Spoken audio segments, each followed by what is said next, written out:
Selalu dibilangnya menabung supaya nanti di masa tua kalian tidak kesusahan. Tapi ternyata yang jadi problem adalah banyak sekali milenial yang menabung tapi bukan malah tambah kaya, justru mereka makin miskin. Nah teman-teman, di video kali ini saya akan mengajarkan kalian cara menabung yang salah.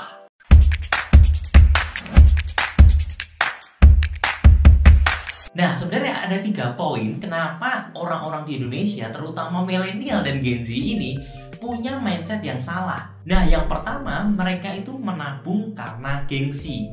Loh, kenapa Ton? Apa hubungannya menabung karena gengsi? Maksudnya gimana itu? Contoh ya, seumpama kamu ini selama ini sudah bekerja cukup lama di perusahaan kamu dan duit yang kamu kumpulkan ini terus-menerus bukan digunakan untuk membeli barang-barang yang produktif, malah justru barang-barang yang konsumtif yang kamu beli terus. Nah, sebenarnya menabung itu boleh, tapi goalsnya akhir itu harus jelas. Kalau sudah nabung dan akhirnya ujung-ujungnya dipakai untuk beli barang-barang yang konsumtif, untuk memenuhi gengsi kalian, ini akan jadi percuma. Tabungan kalian yang dikumpulkan dari lama ini malah jadi habis dan tidak ada sisanya. Contoh sederhananya, ketika kamu sudah mengumpulkan duit, akhirnya kamu memutuskan untuk beli motor, tapi motornya ini tidak dipakai secara fungsional. Dia dipakai untuk meningkatkan derajat sosial kalian. Motor yang kalian idam-idamkan ini itu harganya bisa puluhan sampai dengan ratusan juta. Nah, yang menarik, motor yang kalian kumpulkan ini dipakai untuk kalian pamer ke tempat-tempat teman-temannya kalian, tetangga-tangganya kalian, bukan dipakai sebagai alat transportasi. Nah, menurut saya pribadi, selama kalian ini masih dalam tahap yang belum ada passive income, kalian wajib banget untuk menabung untuk barang-barang yang secara fungsionalnya itu jelas, meningkatkan produktivitas dari kinerja kalian. Misalkan, oke, kalau kalian mau menabung membeli motor, nggak apa-apa, motornya pun nggak perlu motor-motor yang mahal. Kalian bisa pakai motor-motor yang second, kalian pakai motor yang paling irit bensinnya. Gunanya buat apa? Karena kalian itu menggunakan fungsionalnya dari si motor itu. Kalian bisa berkeliling ke tempat-tempat kalian yang harusnya dulunya naik Grab, dan untuk menghemat pengeluaran, kalian menggunakan motor pribadinya kalian. Di mana motor pribadinya ini ya digunakan sesuai fungsionalnya dan akhirnya meningkatkan produktivitas dari kalian, itu gak masalah. Ataupun kalau kalian sudah memiliki motor-motor tersebut, ya kalian bisalah mulai berinvestasi di properti gitu kan. Dan yang kedua adalah cara menabung mengikuti omongan orang lain. Sering gak sih kalau kita di tempat makan ketemu sama teman-teman yang udah lama gak kumpul-kumpul, mereka terlihat semuanya tuh pada pakai iPhone. Bahkan baru-baru ini aku lihat ada persewaan iPhone di mana 1 jamnya itu dihargai 30.000. Bayangin teman-teman, ada penyewaan iPhone. Itu artinya manusia sekarang ini sangat mementingkan dengan status sosialnya mereka. Mereka mengikuti apa yang dikatakan orang lain. Dan kalau misalkan di dalam satu perkumpulan kalian tidak menggunakan iPhone, kalian justru malah minder dan takut untuk bertemu dengan teman-teman orang lain. Apakah kalian seperti itu?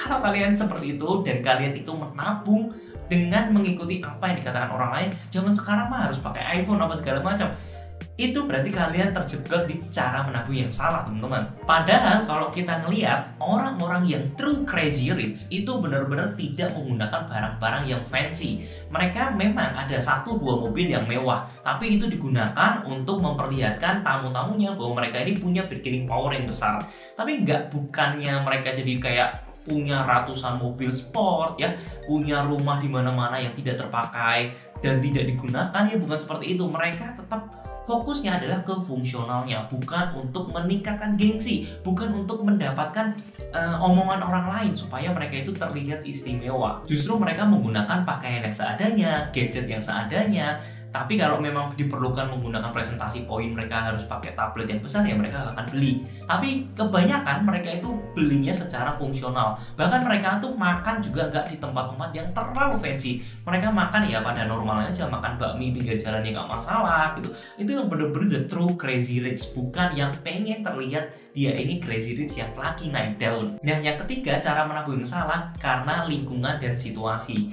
Kalau teman-teman perhatikan, dan dari data yang aku kumpulkan, Pegadaian justru lebih ramai ketika adanya hari-hari spesial. Misalkan ada hari raya Natal, hari raya Lebaran. Justru di saat-saat itulah mereka ini lagi rame-ramenya. Kenapa? Karena banyak banget yang datang ketika mau Lebaran. Kenapa? Karena mereka harus nih beli baju baru, beli motor baru, beli laptop baru, apapun yang baru untuk bisa ditunjukkan kepada tetangga-tangganya. Dan ini adalah cara menabung yang salah untuk meningkatkan status di lingkungannya dan berdasarkan situasinya.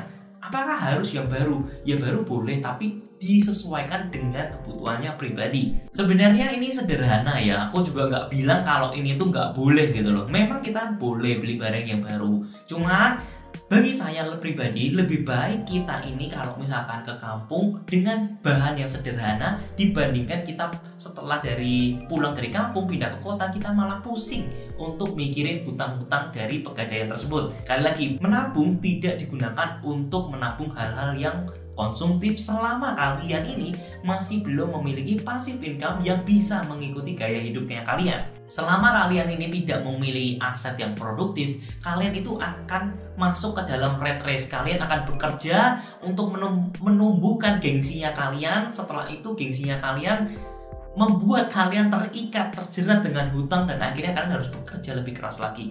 Nah teman-teman, mulai dari sekarang kita harus menabung untuk something yang produktif. Selama kita ini menabung untuk something produktif, biarkan aset-aset produktif ini yang mengenerate income, supaya ketika kita mau membeli barang-barang tersebut, kita tidak perlu pusing lagi mikirin harus dapat duit dari mana, harus bekerja lebih keras lagi. Tidak perlu seperti itu. Mulai dari sekarang, setelah kalian menonton video ini, saya wajibkan buat teman-teman itu selalu menabung untuk aset-aset yang produktif dulu, baru nanti dari aset produktif tersebut bisa membeli barang-barang yang kalian inginkan. Jadi mulai sekarang jangan terpengaruh dengan omongan orang lain, sisihkan pendapatannya kalian untuk menginvestasikan di properti. Gak apa-apa, yang setahun pertama kalian cuma punya satu properti ya. Nanti mungkin setelah kalian tabung-tabung lagi, kalian bisa akuisisi untuk tahun keduanya. Habis itu akuisisi lagi di tahun ketiganya. Teman-teman, setelah 15 tahun asetnya teman-teman itu akan tumbuh jauh luar biasa. Dan ketika pada masanya yang lain itu sibuk mikirin lunasin hutang dari propertinya mereka, kalian ini sudah punya aset yang mengenerate income setiap bulannya, dimana kalian tidak perlu lagi bekerja keras semasa tuanya kalian.